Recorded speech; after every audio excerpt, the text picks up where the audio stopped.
Sylvester was a master at this. He would create an environment that would make you feel so special and loved that you would want to spend time with him. He was my priest, and in a sense I loved him. We adored him. He was very nice to us, very gentle with us. He's always seemed to be so harmless, when really lurking behind there was a predator.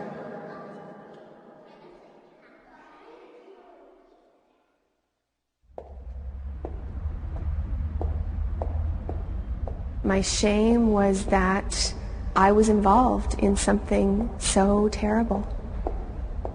And my shame is that I continued to go back to his home, and I continued to let myself be abused.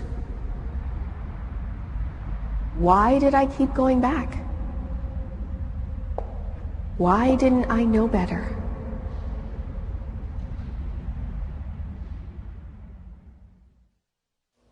Hello, I'm Hannah Gartner. Welcome to The Fifth Estate. Charles Sylvester committed his life to serving God on earth as a Catholic priest. He was also a pedophile priest, one of the worst in Canadian history. He died recently at 84, leaving behind a trail of shattered lives. For almost 40 years, Father Sylvester sexually molested girls between the ages of 7 and 15.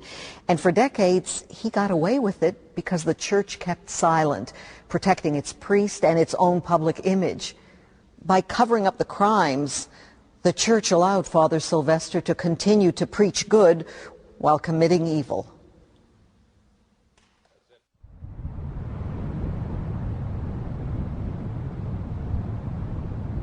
The flat, fertile farmland of southwestern Ontario is rooted in community, family, and faith. This is where Charles Sylvester grew up.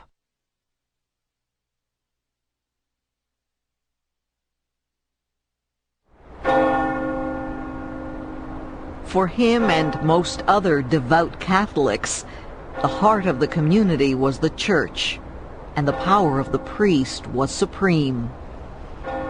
The priest had the authority to forgive sins in the name of God. He had influence over salvation and eternity.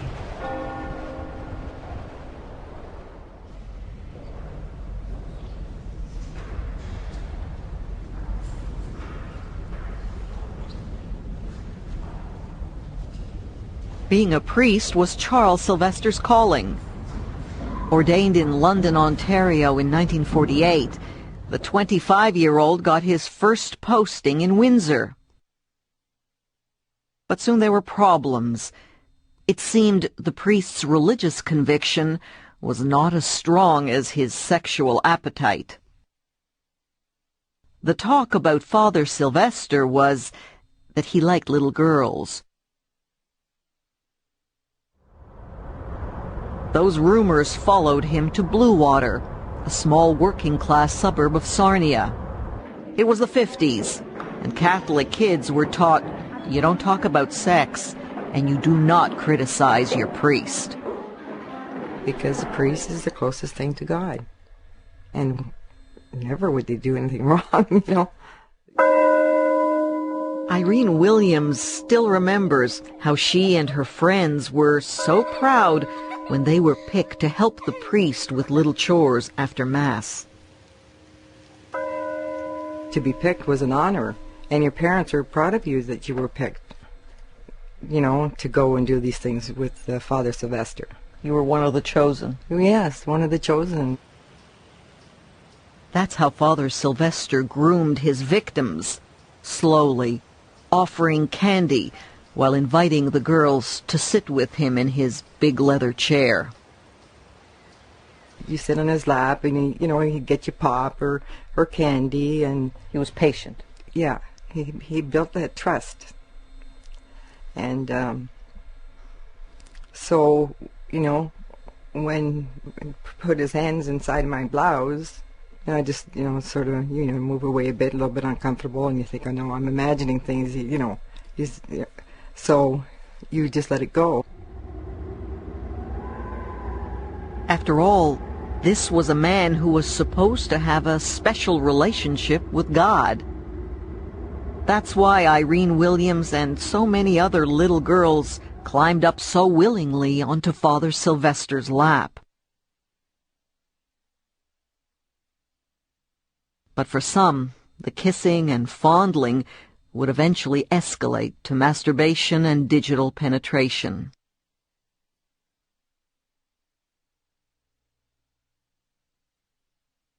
Irene Williams was a little girl caught in a nightmare, but she finally summoned the courage to tell her mother.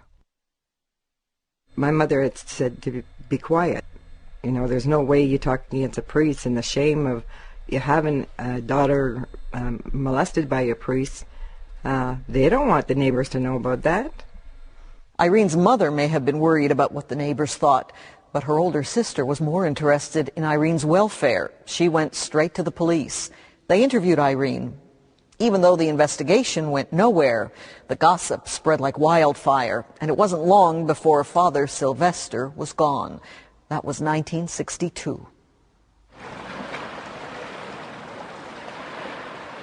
The church shuffled Father Sylvester around southwestern Ontario for the better part of a decade, until he finally landed at St. Ursula's, a small parish in Chatham, Ontario. At Sunday Mass, Father Sylvester could count on seeing 10-year-old Kellyanne Appleton lining up for communion. She knew him as Father Charlie. He made me feel very important. He was interested in what I had to say. He was interested in what I did. He made me feel like I was important to him.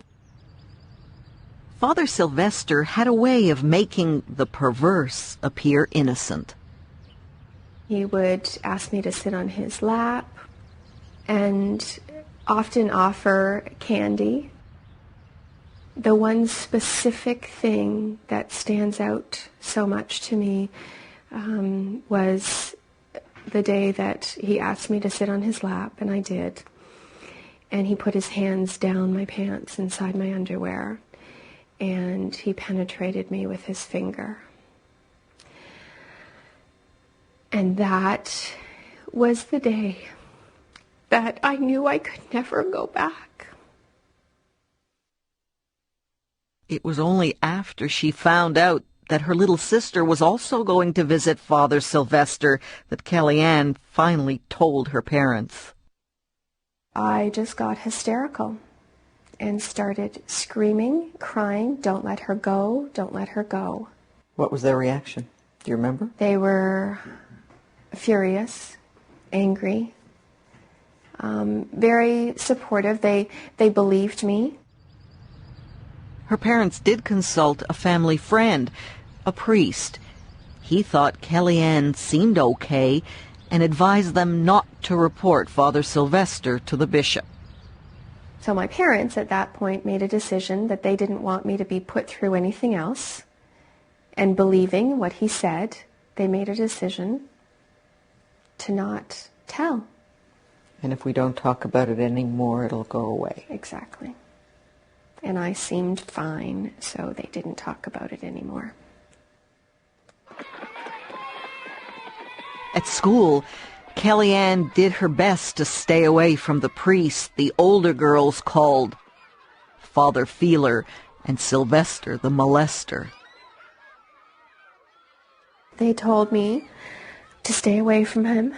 He will try and he'll touch you.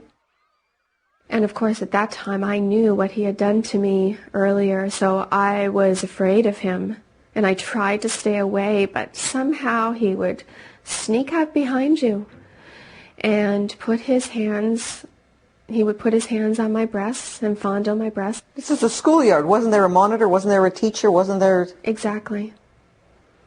There had to be people that saw it. Since no one even tried to stop Father Sylvester, Kellyanne blamed herself for the abuse. So did Carol Miras, another little girl from Kellyanne's school. She believed if she ever told on Father Sylvester, she would face eternal damnation. Did he ever tell you that it was just your secret, that you shouldn't tell anybody? Oh, sure.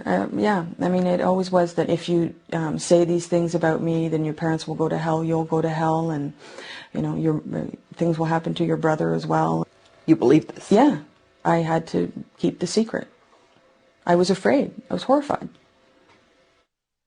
But the horror of being lifted onto Father Sylvester's lap was even greater. So she told, and one more adult would learn about this priest's perversion. I had told a friend, and then we went and we told the principal of the school, Sister Rachel, what had happened. Sister Rachel must have been horrified.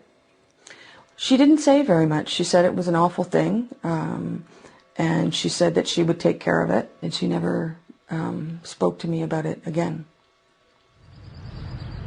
We talked to Sister Rachel, who has long since retired. She said it never happened. This is him? Yeah. I can't believe he had the nerve to do that. He knew what he had done to me, and yet he still went ahead and performed my wedding ceremony. This has to be a... I'd like to rip that one up. Irene Deschênes says she let Father Sylvester officiate at her wedding only because she had buried the memory of his abuse, which started when she was 9. But one day, it all came flooding back. I had to take my daughter to go talk to the priest to make sure that she was prepared to make her first communion, and he said to me, "I'd like to speak with your daughter alone." And I said no. And I remember feeling so bad that I said no to a priest, and this is as an adult. So you thought, why am I reacting like this? I was very surprised by my reaction, and then, you know, that was in the spring that she made her first communion, and then by fall my memories were recovered. Determined to stop this pedophile priest from harming any other children, Irene took her story to the church. She was referred to the chairman of their sexual abuse committee. First time I met with him, I didn't say very much, and I couldn't even say Sylvester. And he said, "Well, we need to know the name of this priest to make sure he's still not abusing little girls." And I said, "I can't." For some reason, I couldn't say his name. Then he said, "What city?" And I said, "Chatham." And he said, "Was it Father Sylvester?" What did you want from them? I wanted them to say, "What happened to you was wrong. It should never have happened. What can we do for you?" And instead? Instead, they wanted me to go away. Irene Deschênes did not go away.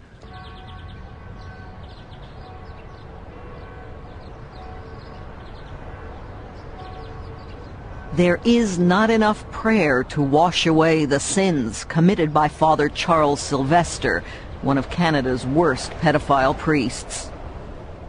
He preyed on countless little girls for almost 4 decades. He escaped scrutiny because his church chose secrecy.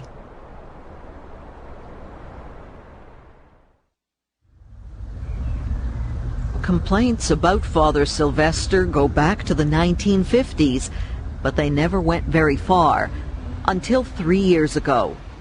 That's when one of his victims, Irene Deschênes, made a decision. This church needs to apologize, and this priest needs to be punished. Would he be behind bars had you not gone to the police? No. Absolutely not.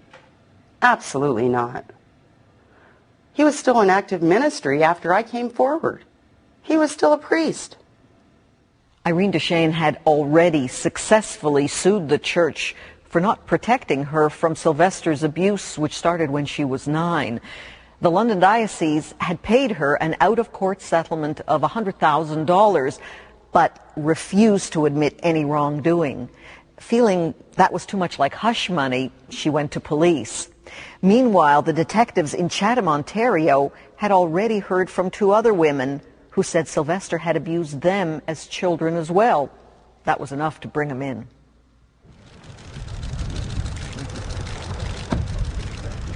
I get a call saying, "Have you heard the news on the radio?" And I said, "No." "Well, Father Sylvester has been arrested." And my first reaction was, "Oh my God, somebody's going to finally believe us." I believed that I would never see him go to jail. My hope was that his justice would come the day that he died, and that God would say, "I'm not happy with you." Charles Sylvester, this is Senior Investigator Ludwig. How are you today? Well, pretty alarmed, I tell you. Yeah, I imagine. Detective Bill Ludwig interrogated the priest twice for 4 hours. What were you getting ready for? I was getting ready for a pretty prolific offender who was pretty smooth. Irene is reporting that you lifted up her shirt, kissed her breasts and nipples, and put your hand up her pant leg and stroked her genitals. I deny having touching these people and on their genitals. I didn't do that. People do often minimize what happens, and I think that was his approach. In what way? He indicated to me that the girls would come to hug him, and it was during the process of these hugs that they were after, that he would touch them, and sort of inferring that they came to him, and none of them objected, in his words, to his conduct. I don't know. Kids come up and talk to you, and kids hug. Yeah. Yeah. Kids are very affectionate. That's true. And I kind of a few times there that I touched their breasts, but nothing inside their clothing or anything like that. And none of these situations lasted a very long time, a matter of maybe seconds or something like that. It wasn't prolonged at all. As local media ran with this sensational story, more victims started to come forward. After living in silence and anguish for decades, they were finally able to speak about what Father Sylvester had done to them as children. And these allegations were horrific. One woman recalled how Father Sylvester molested her in her hospital bed. Another described him performing oral sex on her. 5 women accused him of rape.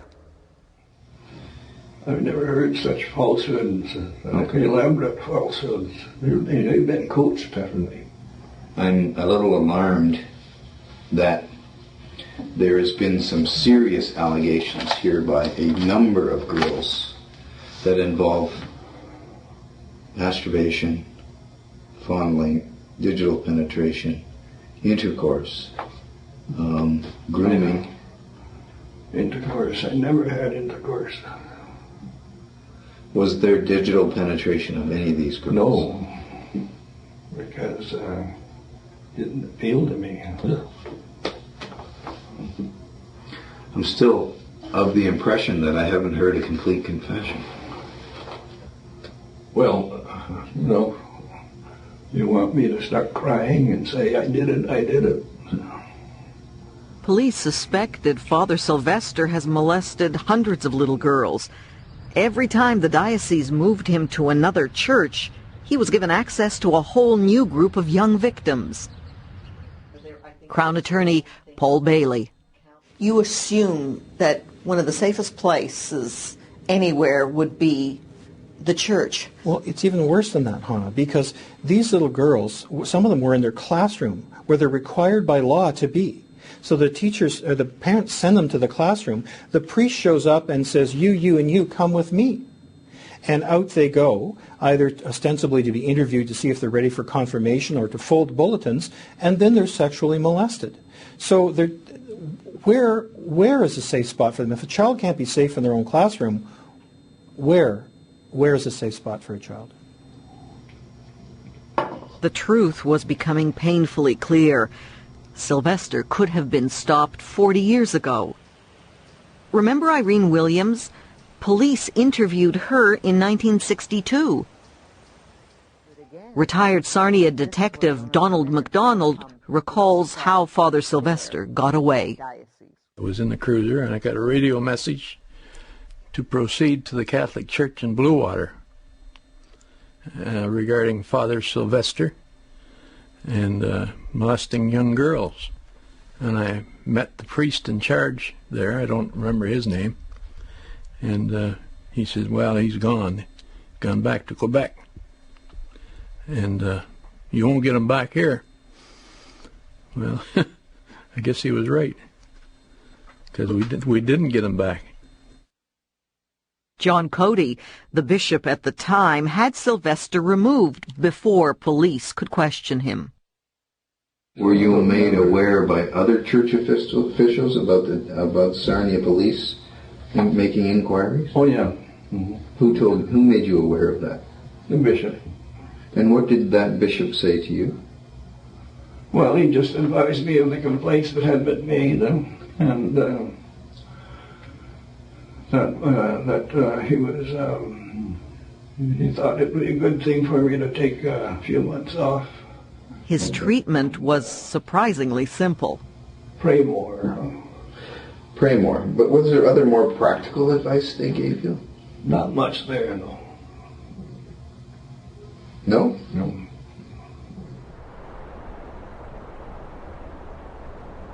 It was 1963.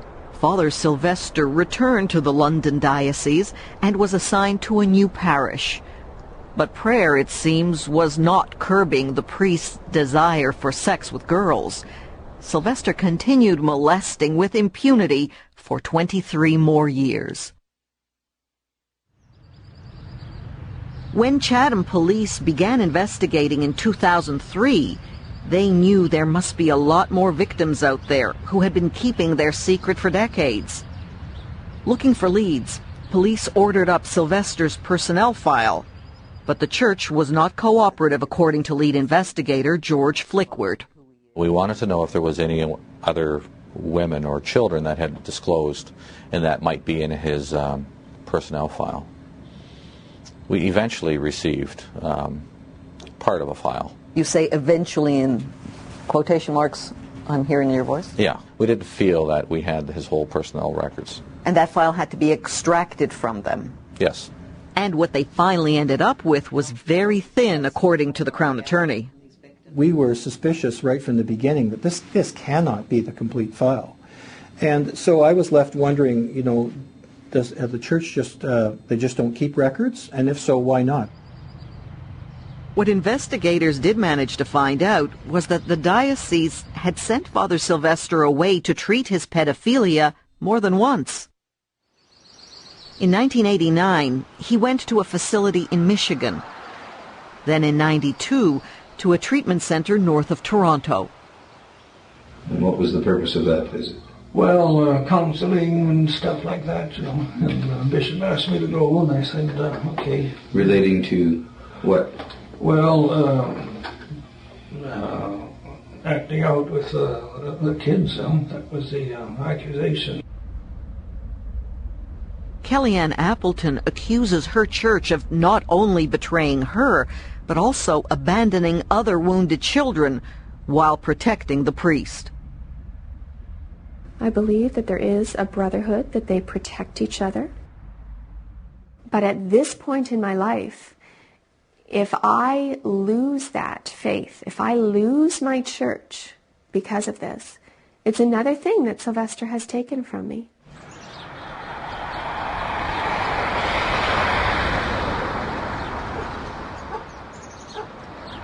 Kellyanne Appleton's faith has always been the bedrock of her life. The Catholic Church, her spiritual home. That's why, she says, she has been unable to deal with the abuse she suffered at the hands of Father Charles Sylvester 30 years ago. Today, Kellyanne has decided it's time to confront her past. This is the rectory? This is the rectory. So we're straight through? Straight this way. I feel very uneasy, scared.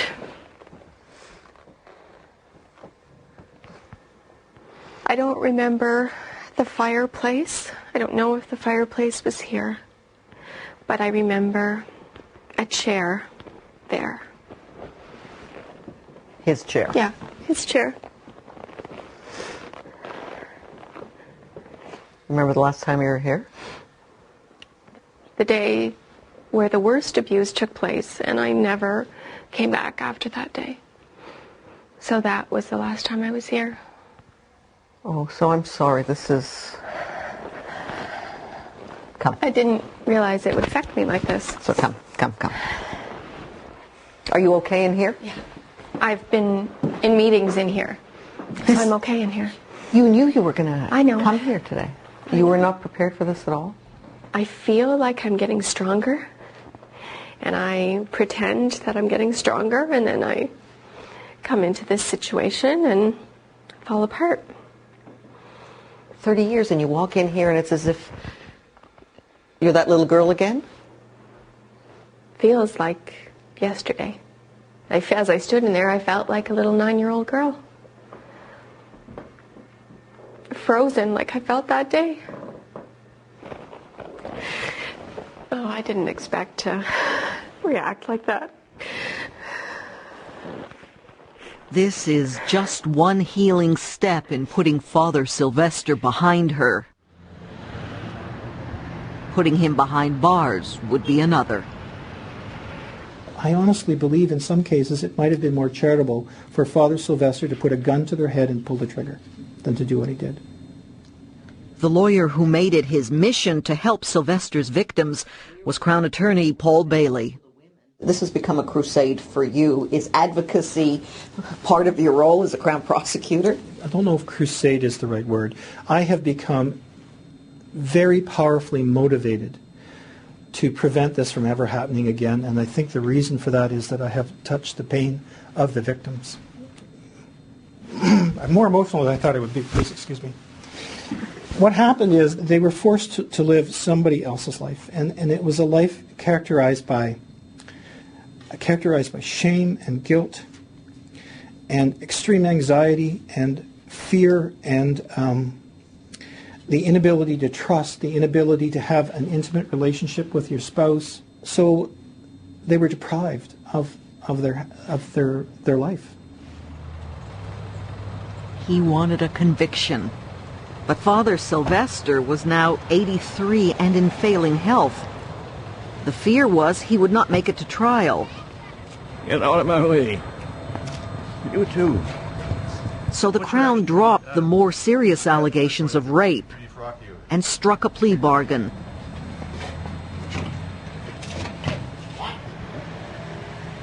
Sylvester was sent to prison for 3 years after pleading guilty to 47 counts of indecent assault.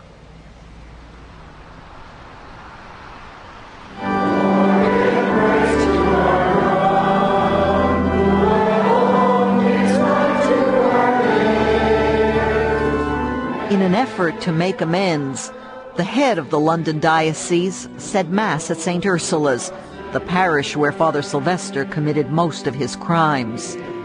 From the pulpit, Bishop Ronald Fabro performed his act of contrition. I sincerely apologize to the victims and their families for the abuse they endured at the hands of Father Sylvester. I apologize as well for the failure of the Church to protect the victims and their families from Father Sylvester. Several months after the bishop's very public apology, his staff made a remarkable discovery: documents the church had failed to hand over during the criminal investigation. These were handwritten police notes from 40 years ago, interviews with some of Sylvester's young victims. One 11-year-old says he touched her breasts. Another says he put his thing on me. You claim that there were no complaints about Father Sylvester before 1989. I did, yes. In August. Yeah. I said that there was nothing in our records. How could there be nothing in the records when there were already complaints? At the end of October, we did find a document. How did it pop up? We discovered it inadvertently. It wasn't where it was supposed to be. It would suggest that somebody around here was lying because somebody put it in the filing cabinet and knew about it. I don't know the answer to that question. That's certainly a possibility, that it could have been deliberately hidden. So many of these little girls went to parents, they went to teachers, they went to the police, they even went to the bishop. So the church knew. The church, we did know, yes. In 1962, when these reports that we received from the police, it seems that they were brought to the attention of the bishop, and Father was moved out of the parish to Montreal to a retreat center. Then when he was returned, he was not returned immediately to parish ministry. That is not what the documents obtained by the Fifth Estate indicate. They show the church did assign Father Sylvester to this parish in Delhi, Ontario, as soon as he returned. What Kellyanne Appleton finds impossible to accept is that the church knew Sylvester was sexually molesting little girls more than a decade before he got to her. If the church had done what it should have done and removed him from active ministry, I would not be sitting here with you because I wouldn't be a victim. And neither would many other women. And that angers me so much because I did not have to be victimized. Father Charles Sylvester is not just one bad apple. Since the mid-70s, there have been 11 other convicted pedophile priests from the London diocese, and the church did not call police on any of them. Their sex crimes included everything from gross indecency, indecent assault, to attempted buggery. There's also a warrant out for the arrest of one priest who left the London diocese in '91. He's now in Malta, facing charges of defilement and rape.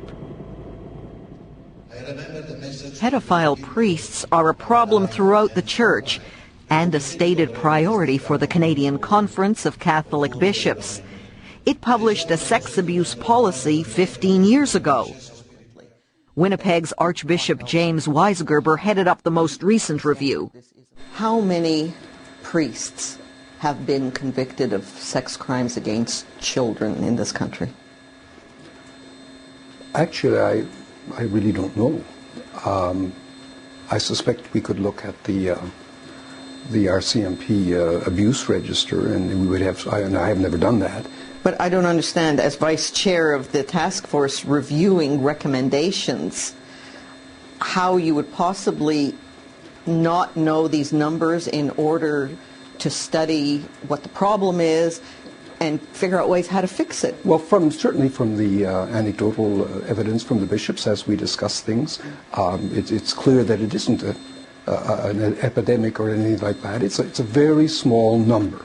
And of course, one of the difficulties or challenges that we face as a church is that, we are in Canada 73 independent dioceses. We have no corporate connection. We have no institutional connection. We're simply united in faith and in charity. So explain to me the chain of command in the church hierarchy. Where's the authority? The individual bishop in the diocese is the ultimate authority in the diocese. He does not report to the Conference of Bishops. So as an organization, as a hierarchy, there are no real checks and balances. What happens in the diocese stays in the diocese. It's an independent institution. That's very, very clear, yes. Is that why the church has been so spectacularly unsuccessful at protecting children from its own pedophile priests? Well, I'm not sure I would agree with that assessment. I think we've been quite successful in Canada. Many of these instances, many of these cases that are coming forward are historic cases.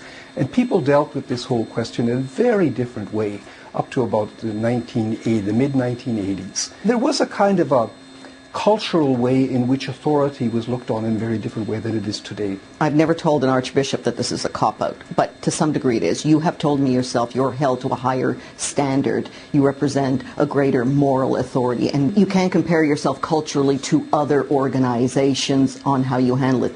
And even if you did not know the horrible fallout from pedophilia, you guys always knew you should not have sex with children. Of course. And so, again, to protect authority, which again is not something that is our priority today. But in those days, that was how all groups dealt with it. Authority needed to be protected, and so you deny it. No, I'm not defending that. It's simply a different way of going about things, and that's the way we went about it in those days. We do not do that any longer, I can assure you. But change comes slowly to the world's most powerful religious institution. And there is a long history of sexual abuse to overcome, according to Catholic scholar Tom Doyle. They've been part of a pattern, part of the actual fabric of the life of the Catholic Church for centuries, where clergy, priests, bishops, cardinals have sexually abused children, minors, vulnerable adults. That's nothing new. Doyle is also a priest who works with the victims of pedophile priests, testifying at hundreds of trials. You have been a priest for over 20 years. How do you characterize your church's handling of clergy who sexually abuse? How do I characterize it? It's been a debacle. They have mishandled it on about every possible level. And unfortunately, when you have men running the Catholic Church who are come from a celibate world, they don't understand sexuality, and they don't understand the impact of sexual violation. I've heard so many priests or bishops say, you have to get over it, you have to move on. You don't get over it, and you don't move on. Can the Catholic Church change?